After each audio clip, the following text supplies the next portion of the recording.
Is Joe Dispenza really onto something highly beneficial with his teachings, his various meditations, and his week-long events? Or is he just a popular pseudoscientist full of hype and little to back it up? Whatever you think of him, let's look at what the data is currently pointing to. Because in the end, isn't focusing on overall outcomes that help human well-being the main goal?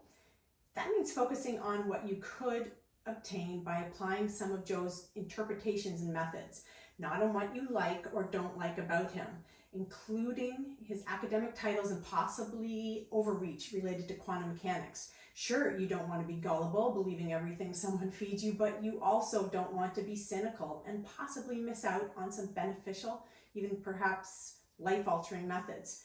Question: if science cannot fully back up interpretations and applications such as Joe Dispenza's, should they stop? And would you be a fool to play around with such material unless science deemed it sensible? Ultimately, here's the question: is playing around with consciousness and possibility and the nature of our reality in real time problematic? I suppose it could be if done in inappropriate ways, but let's dig deeper and look at Joe Dispenza's journey in order to see what advances may have come from the application of his work thus far. Joe is a doctor in chiropractic, yep, not a medical doctor, and his post-grad training was in neuroscience, aging and longevity, brain function, cellular biology, and memory formation. Nope, not an established neuroscientist either. From a young age, Joe was deeply embedded in yogic practices where he engaged in long hours of practice and sometimes lengthy retreats.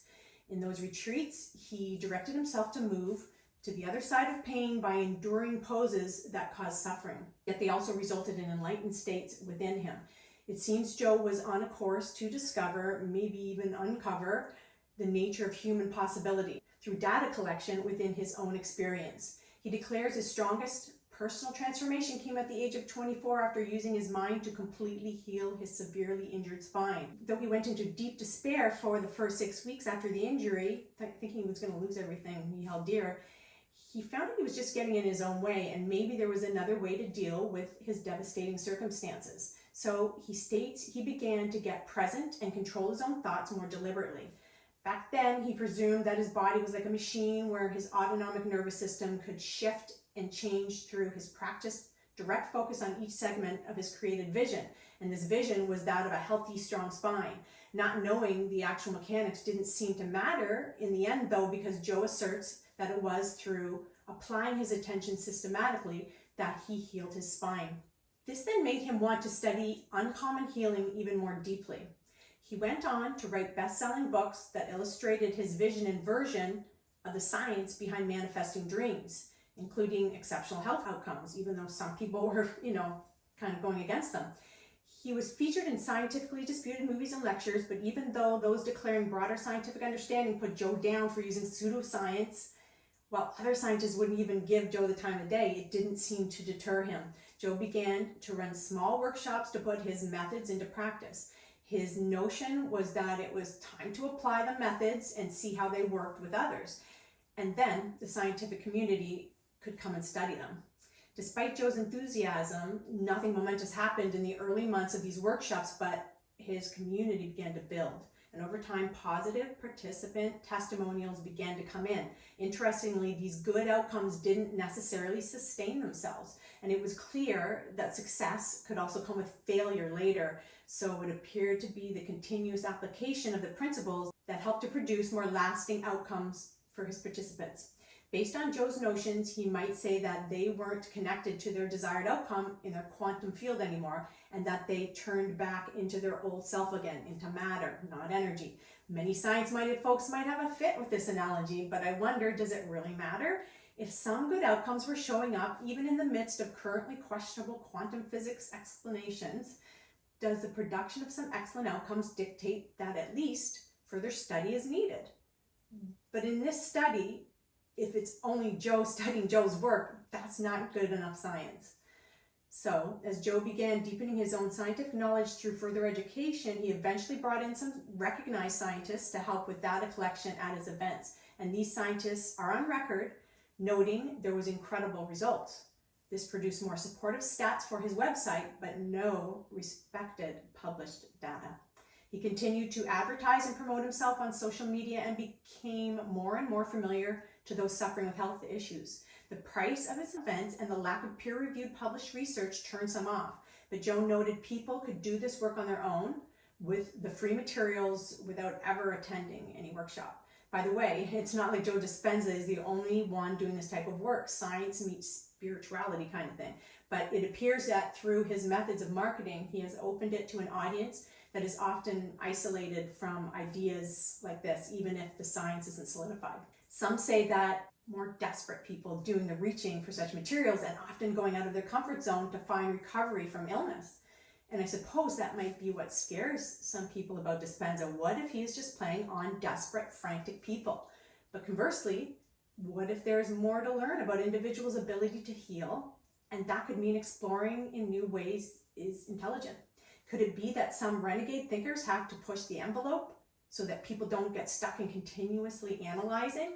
I found in my practice as a psychotherapist that analyzing without applying helpful processes that demonstrate the produced desired outcome they want is a widespread problem for most people. I find people often wait until they are pressured to the limit of pain and suffering before they take any action.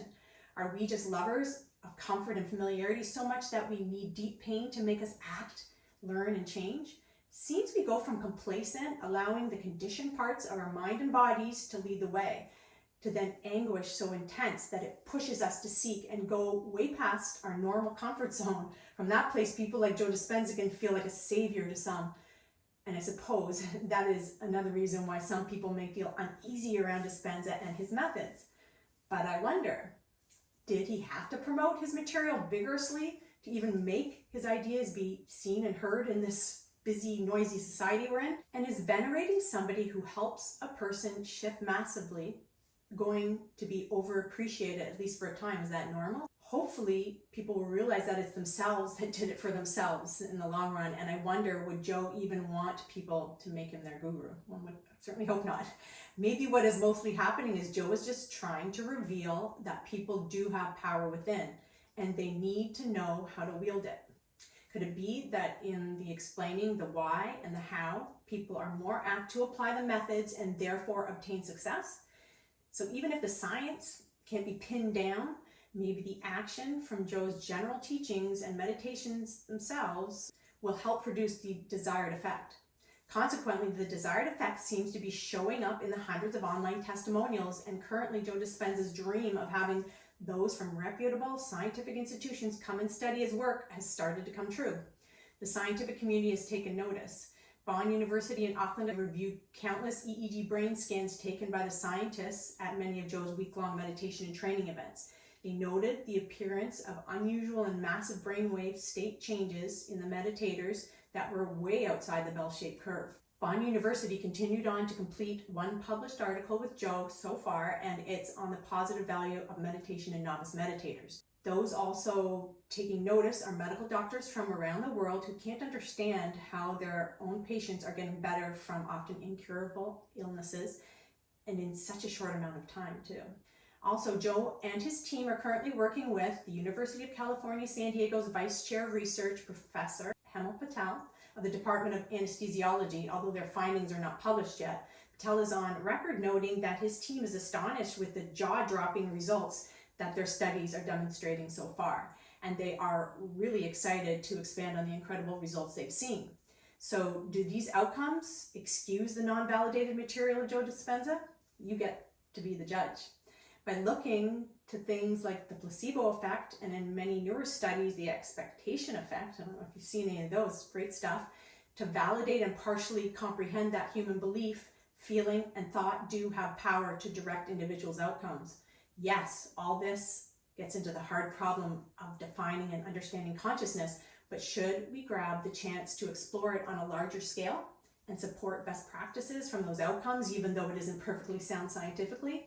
Maybe some who are averse to such pursuits, such as Joe Dispenza's, are as worried about upholding the rigors of science as they are fearing the deep exploration of themselves and their truest nature. Just a thought. One thing does seem clear though. According to the hundreds of testimonials that I was talking about by people from all walks of life, including medical doctors, by measuring Joe's outcomes of these testimonials, even though they could include some biases, is it helping to advance human well-being? Because when one person does it, they start to give themselves permission to do it themselves. So that is often the first step towards producing positive effects in their own life. Thanks a lot for checking us out today. Take care.